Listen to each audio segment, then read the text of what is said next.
this is a really simple but effective way to connect into your deepest layer of abdominal tissue, the transversus abdominis, which is like a corset, and it goes from down low by the pubis all the way up to the lower part of the lowest ribs. Okay, and it wraps around like a corset, and it goes, the fibres of the muscle are on the horizontal. Okay, so they're horizontal to the plane of your body.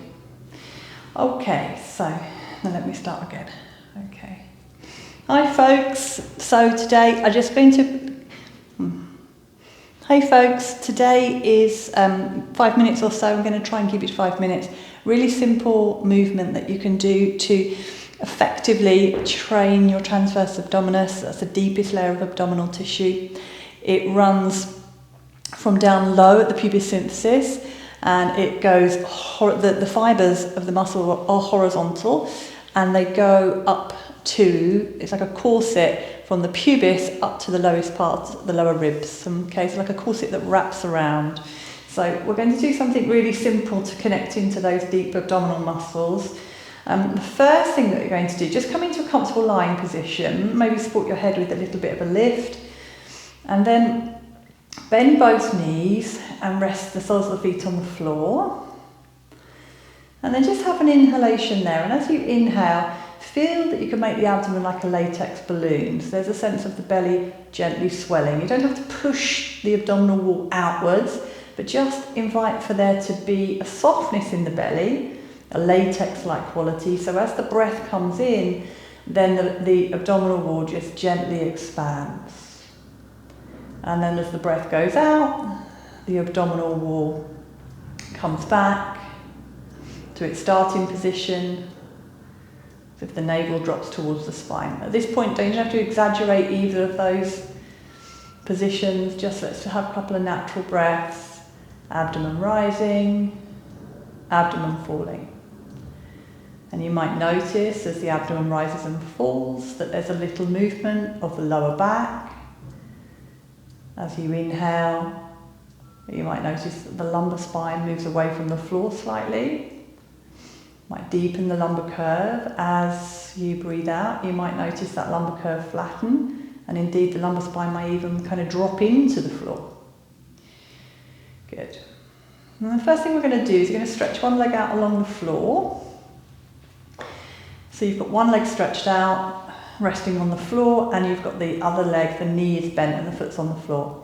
That bent knee, lift the foot across so that the sole of the foot is on the outer edge of the straight leg. Yeah, probably be sort of mid-thigh area, maybe, roughly. And then what we're going to do here is going to take that breath into the abdomen, feel that the abdomen's like a latex balloon, and then as you exhale, all you're going to do is press the sole of the foot actively into the floor.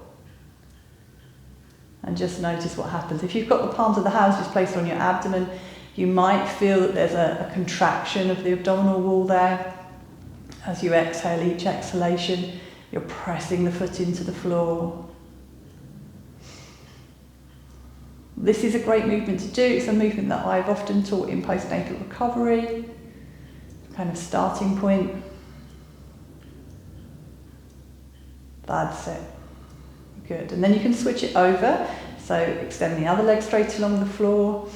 Bend the knee, place the sole of the foot on the outer edge of the straight leg. Take an inhale, notice how the lumbar spine moves away from the floor a little. As you exhale, press the sole of the foot actively into the floor. Notice what happens to the lumbar spine. Notice what happens to the abdominal tissue. Every time you exhale, you come into the active phase of the work. Every time you inhale, you come into the kind of spaciousness, the releasing, exhaling, contracting, working. Inhaling, releasing, easing. So it's dynamic, yeah? So we're dynamically working with the breath. And if you're coming back into working with building strength in the abdominal muscles, you could press pause and do another 5 or 6 on each side. Really good movement to do. Otherwise, we're going to move on, bending both knees, grounding the soles of both feet. Okay, have your fingertips now, and just let's landmark the front of the pelvis. So take your fingertips, index finger, middle finger, maybe ring finger too, and just find those two knobbly bones that are beneath your navel and out to the edges, you know. So it's the side edges of the pelvic girdle, those two knobbly bones there.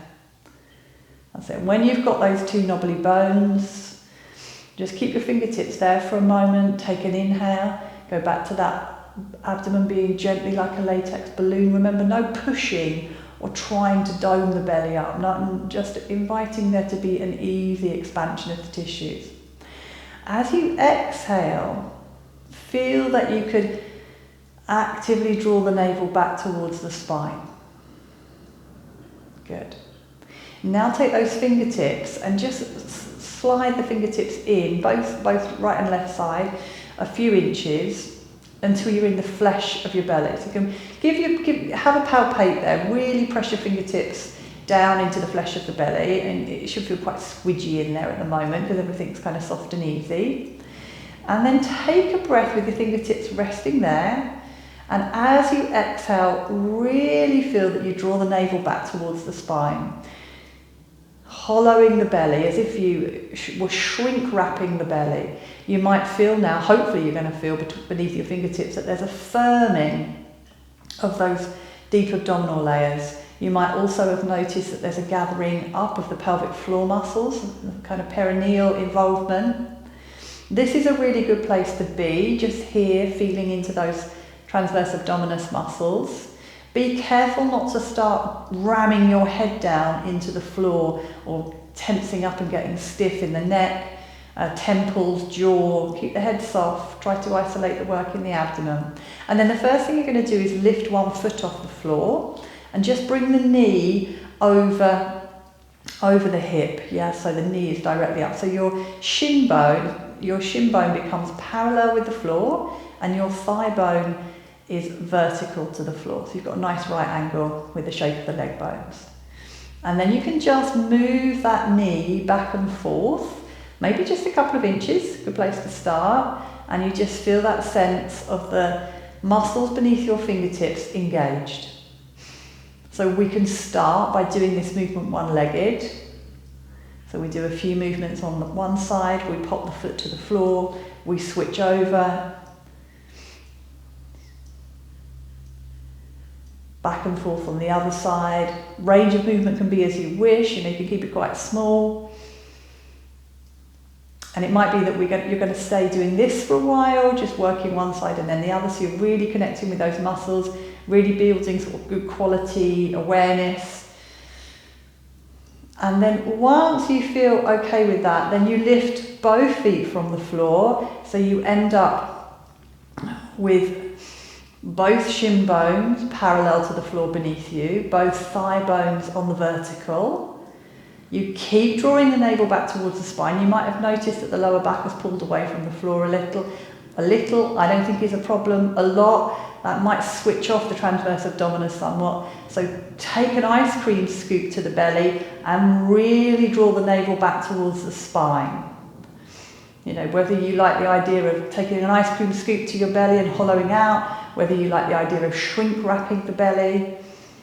And then you can just take both legs, moving them alternately, a little bit like riding a bike kind of action.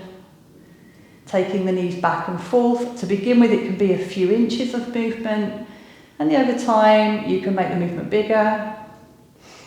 If all is feeling well and you're feeling those transverse abdominis engaging, maybe they're trembling a little, you could start to increase the range of movement, so you go for a little toe tap. If you start to feel fatigue coming into the front of the upper thighs, particularly where the leg meets the body, so in that crease of the groin, that will be an indication to just stop and reset.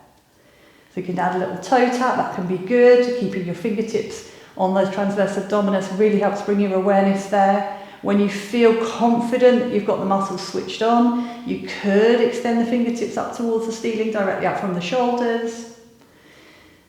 And then from there, you could add a little movement of the arms. So you're extending the arms up overhead, as if the thumb were going to come and touch the floor above the head. Arms again working alternately. Originally I learnt this pose years and years ago, this movement sequence years and years ago, and it was called Happy Baby. It's a little bit mechanical to be a baby, but once you feel the work come into the front of the thighs, then just rest. You just keep going, do a couple more. If there's restriction in the shoulders, then just modify. And then from there, you can drop the feet to the floor, rest the hands back on the abdomen. And as you inhale, go back to that idea of the belly being like a latex balloon. Soft, expansive, easy, releasing the muscles. Noticing how the lower back gently moves away from the floor on the inhale, how the lower back moves down towards the floor on the exhale. And that pretty much is the whole of the video. How have I done for time? I think I've gone a little bit over 5 minutes, but if you could do that several times a week, that would be marvellous, a marvellous way to really support your lower back. It's great for supporting the lower back, working the corset of the transversus abdominis. It does connect you into the pelvic floor. We haven't covered that in today's video, but that benefit is there for you as well. Well done.